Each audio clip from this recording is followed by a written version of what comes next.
আসসালামু আলাইকুম সুপ্রিয় চাকরি প্রত্যাশী বন্ধুরা। আমরা পার্সেন্টেজ বা শতকরাকে কিভাবে ভগ্নাংশে রূপান্তর করা হয় এই সম্পর্কিত যে কোশ্চেনগুলো বিভিন্ন নিয়োগ পরীক্ষায় আসতেছে সেগুলো ধারাবাহিকভাবে সাজায় নিয়ে আমরা করতেছি। এখানে বলা হচ্ছে 12.5% বা 12.2% এর সমান ভগ্নাংশ কত হবে। আমরা তাড়াতাড়ি লিখে নেব কি 12.5%, তাই না, সমান আমরা কি জানি এই ভগ্নাংশটা কি করতে হবে আগে মিশ্র ভগ্নাংশকে ভেঙে আগে আমাদের সরল ভগ্নাংশ করে নেব। তাহলে নিয়ম কি কোনাকুনি গুণ করে এই উপরেরটা যোগ, উপরে কত এটা, এটা হলো 1, উপরে হচ্ছে 1, তাহলে কি 12 দুগুণ 24, ওই একটা যোগ করলে 25, 25/2, তার মানে 2/25, তাই না। এর সাথে পার্সেন্টেজ তুলে কি হয় আমরা জানি 1/100 দিয়ে গুণ করতে হয়, সহজ না। এখন এখানে কাটাকাটি করি, 4 25 104 থাকলো কত, উপরে থাকলো 1 আর নিচে থাকলো 4 দুগুণে 8, তো 1/8 কোথায় আছে, 1/8 কোথায় আছে, খ অ্যান্সার।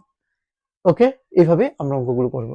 2 নম্বর কি বলছে, 1.5% বা 1.1/2%কে দশমিকে ভগ্নাংশে প্রকাশ করলে কত হবে। অর্থাৎ এটাকে কিন্তু দশমিকে ভগ্নাংশে রূপান্তর করা যাবে, ভাগ করে যে দশমিক আসবে সেটা হলো দশমিক ভগ্নাংশ।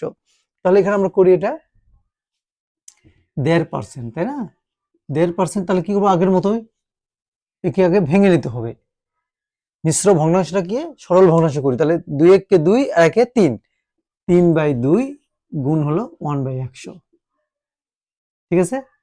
তাহলে কত হচ্ছে আমাদের এখানে 3/200,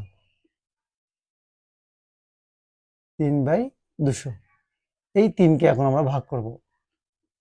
3-এর মধ্যে ভাগ যায় না, 0 দিয়ে দশমিক 1 শূন্য নিলাম, তাও যায় না, আবার একটা শূন্য দিয়ে আর একটা শূন্য, 300 করলাম। তাহলে একবার দিই, 200-কে 200 বিয়োগ করলে কি থাকলে 100 থাকলো, আরেকটা শূন্য দিয়ে বা একটা শূন্য নামানো যায়, হ্যাঁ, দেখো 1000, 5 বাদ দিলে কত হবে, 5 দুগুণে 10, 2 শূন্য, এই এই যে 0.015, 0.015 কোথায় আছে, গ নম্বরে। বন্ধুরা এভাবে দশমিক ভগ্নাংশে রূপান্তর করা যায়, এটাও কিন্তু দশমিক করা যেত, আর আর দিয়ে একক ভাগ করব, করলে দশমিক ভগ্নাংশে রূপান্তর হবে। এমনি একটা ভগ্নাংশ একে দশমিক ভগ্নাংশ করার জন্য ভাগ করে করতে হবে।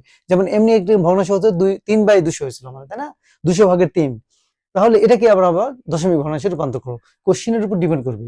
এখানে বলেছে দশমিক ভগ্নাংশে প্রকাশ করলে কত হবে। এইভাবে বাসায় অঙ্কগুলো প্র্যাকটিস করো, আর আমার চ্যানেলটাকে সাবস্ক্রাইব করে রাখো নতুন নতুন ভিডিও পেতে। আল্লাহ হাফেজ।